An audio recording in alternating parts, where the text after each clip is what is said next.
국악잔치 한마당이 내일 맨해튼 심포니 스페이스에서 열립니다.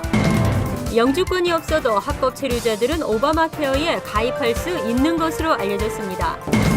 앞으로 모든 음식에서 트랜스 지방 사용이 금지될 전망입니다. 내년부터 시행될 새 모기지 규정이 더욱 까다로워졌습니다. 전국 학생들의 학업 성취도 평가에서 뉴욕, 뉴저지 모두 정체 현상을 보였습니다. 이상은 이 시각 주연했습니다. 여러분 안녕하십니까? KBN 뉴스입니다. 한국의 국악 명인들이 펼치는 국악잔치 한마당이 내일 맨해튼 심포니 스페이스에서 열립니다. 한국의 인간문화재 등 40여 명의 정상급 국악인들이 국악의 진수를 선보입니다. 주성훈 기자가 보도합니다. 한국의 신명나는 국악 향음이 맨해튼의 마지막 가을 하늘을 수놓습니다.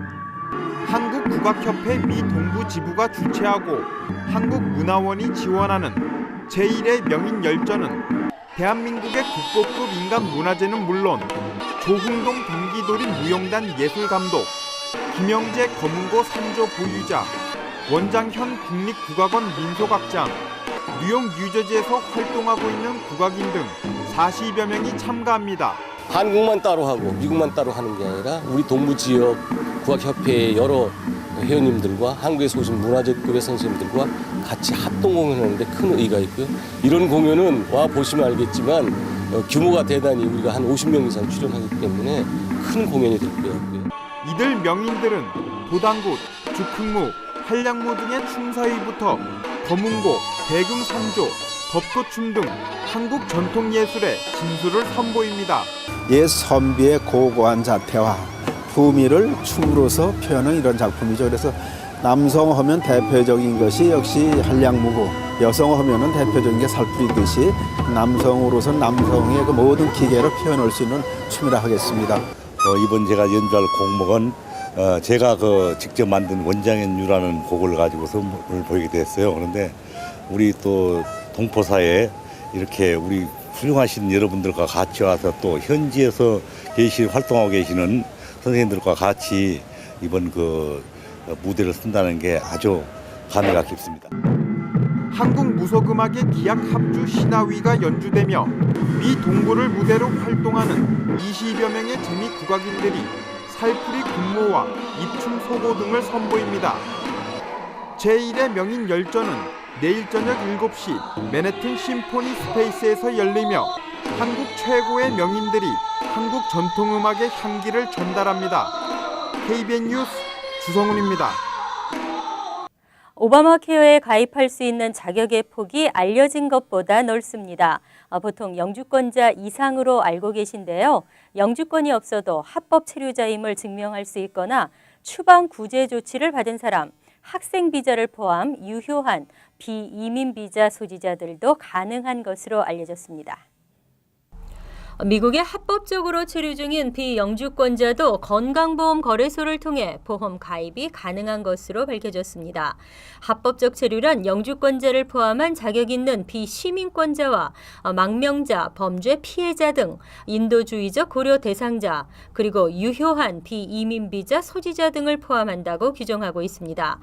이들은 소득에 따라 세금 크레딧 형태의 정보 보조금도 받을 수 있습니다. 특히 이민법원에서 추방 유예 등 구제 조치를 받은 사람과 이민개혁법안이 통과돼 불체자들에게 합법 신분이 부여될 경우에도 가입할 수 있습니다. 다만 불체청년 추방 유예 신청자나 승인자는 제외됐습니다.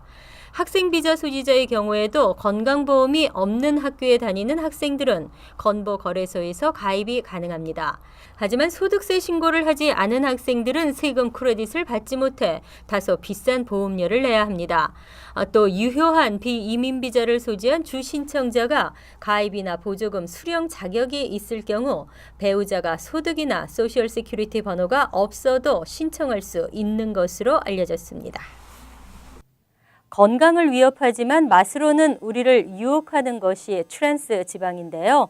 열량은 높고 영양가는 없는, 그래서 정크푸드라고 부르는 이른바 가공식품에 많이 들어있습니다. 앞으로 트랜스 지방이 우리 식탁에서 사라질 수 있을지 트랜스 지방 사용 금지 방안이 추진됩니다. 보건당국은 가공식품에 대한 트랜스 지방 사용을 원칙적으로 금지하는 방안을 추진키로 했습니다. 식품의약국은 어제 트랜스 지방이 음식에 사용하기에 안전하지 않다는 잠정 결론을 내렸다고 밝혔습니다.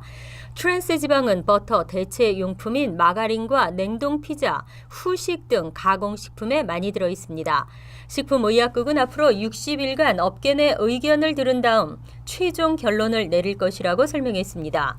이렇게 되면 트랜스 지방은 식품 첨가제로 분류돼 허가 없이는 식품에 이용할 수 없게 됩니다. 다만 현재 트랜스 지방을 식품에 첨가하고 있는 업체들에 대해서는 성분을 조정할 수 있도록 준비 기간을 부여해 혼란을 줄일 계획입니다. 보건당국은 이번 조치로 매년 2만여 명의 심장병 환자와 심장질환 사망자 7천여 명을 줄이는 효과를 기대하고 있습니다. 뉴욕시에서는 지난 2007년부터 식당에서 트랜스 지방 사용을 규제하고 있습니다. 한편 트랜스 지방이 위험한 이유는 혈관에 쌓이면서 배출이 되지 않으며 불포화 지방의 일종이면서도 혈관에서는 동물성 지방으로 활동하기 때문입니다. 몸에 나쁜 콜레스테롤 수치를 높여 혈관을 좁게 만들기 때문에 심장병, 뇌졸중, 동맥경화의 발생을 높이기도 합니다. 앞으로 서민들의 내 집 마련이 더 어려워질 전망입니다. 그동안 빚을 얻어서라도 내 집 마련에 나서면서 가계 부채가 증가하고 체납으로 이어졌는데요. 급기야는 경제까지 휘청였습니다. 연방정부가 깐깐해진 새 모기지 규정을 내놓았습니다. 연방정부는 내년 1월 10일부터 위험한 모기지 상품을 시장에서 퇴출하는 내용의 새 모기지 관련 규정을 발표했습니다. 악성 모기지로부터 대출자를 보호해 주택 융자 시장을 안정화시키겠다는 목적입니다. 더 까다로워진 새 모기지 관련 규정은 매달 각종 빚을 갚는 데 드는 비용이 월 세전 소득의 43%를 넘지 않아야 하고 에퀴티가 쌓이지 않는 이자만 내는 모기지 상품과 적은 페이먼트를 내는 대신 원금이 오르는 마이너스 상각 모기지는 더 이상 이용할 수 없습니다. 융자 상환이 끝날 무렵 월 페이먼트가 크게 오르는 벌룬 페이먼트도 없애고 융자 상환 기간이 30년이 넘는 프로그램도 없앴습니다. 새로운 규정은 소득이 일정한 봉급 생활자에게는 유리한 반면 자영업자들에게는 더욱 어려워질 것으로 보입니다. 미국은 각 주 단위로 공립 초중고등학교 학생의 학업 성취도를 평가하고 이를 토대로 진급 상황을 보는데요. 뉴욕은 전국 평균보다 낮았고 뉴저지는 전국에서 2위로 나타났습니다. 한인 학생들은 영어, 수학에서 모두 우수했습니다. 연방교육부가 어제 발표한 전국 교육진척평가에서 뉴욕, 뉴저지 4학년과 8학년생들의 영어, 수학 핵심 과목 학업 성취도 향상이 정체 현상을 보이고 있는 것으로 나타났습니다. 특히 뉴욕주는 전국 평균을 밑도는 성적으로 4학년 영어를 제외한 나머지가 모두 전국 평균보다 낮았습니다. 4학년 수학이 평균 240점을 기록해 지난 2011년에 비해 3점 올랐을 뿐이었고 4학년 영어와 8학년 영어 그리고 수학이 모두 1점씩 오르는 데 그쳤습니다. 하지만 전국 2위를 기록한 뉴저지도 4학년 영어와 수학이 각각 3점과 1점씩 하락한 229점과 247점을 기록했습니다. 8학년 영어 수학도 1점과 2점씩 올랐을 뿐입니다. 전국 교육 진척 평가는 2년마다 발표되는 것으로 올해 보고서는 전국의 4학년생 37만 6천여 명과 8학년생 34만 1천여 명을 표본으로 실시한 전국 학력평가 시험 결과를 분석한 것입니다. 한편 인종별로는 아시안이 수학, 영어 모두 4학년, 8학년 모두 전체 인종 가운데 가장 우수한 것으로 나타났습니다. 지저분해, 냄새나, 인터넷은 안 돼, 게다가 위험해, 안내방송은 알아들을 수가 없어. 뉴욕시 지하철에 대한 시민들의 불만입니다. 시민들의 불평에도 불구하고 뉴욕시 지하철역의 청결 상태는 더욱 열악해지고 있습니다. 대중교통 전문 조사기관 스트랩행어스 캠페인이 최근 뉴욕시 전체 862개 역을 조사했습니다. 전체의 약 20%가 불결하고 안전에 문제가 있는 것으로 나타났습니다.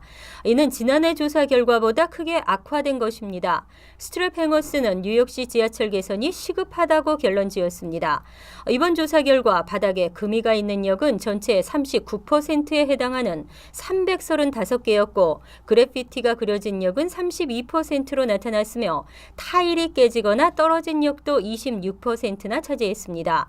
또 전선이 튀어나와 위험한 지하철은 24%, 계단 손잡이가 파손된 경우는 13%, 쓰레기 봉투가 승강장에 방치된 곳은 4%로 나타났습니다. 여기에 쥐가 나온 역도 66개, 13%나 됐습니다. 보로별로 쥐가 가장 많이 출몰한 것은 브롱스였으며 이어 브루클린과 퀸즈, 맨해튼 순이었습니다.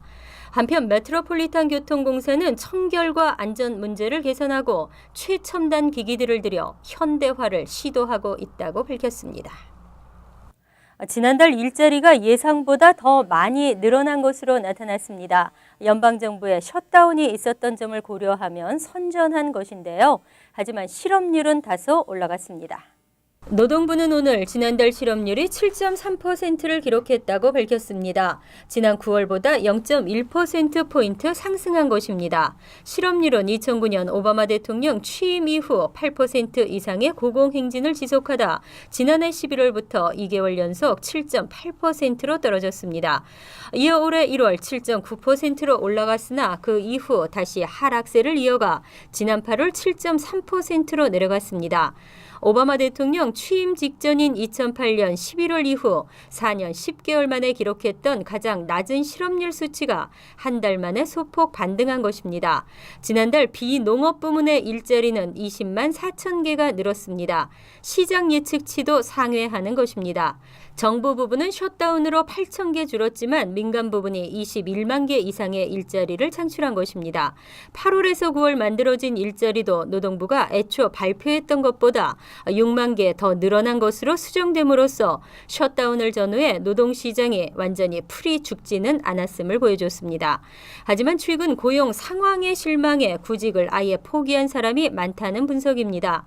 노동 참가율이 지난달보다 0.4%포인트 하락하면서 1978년 3월 이후 최저 수준으로 내려앉았습니다.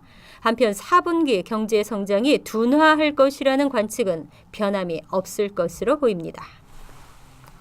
이상으로 KBN 뉴스를 마칩니다. KBN과 함께 즐거운 주말 되시기 바랍니다.